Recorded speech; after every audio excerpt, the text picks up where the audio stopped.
અને દીકરી પાસ જ આવી છે, પણ એની પાછળ એવું એક પણ કારણ છે કે મા બાપ દીકરીને લાવતા ન હોય.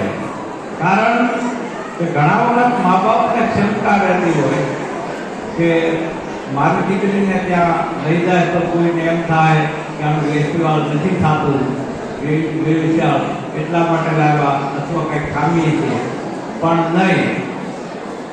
એવું મનની અંદર ગ્રંથિ હોય તો કાઢી નાખજો અને દીકરીને પણ અહીં લાવો અને દીકરાઓને પણ લાવવા.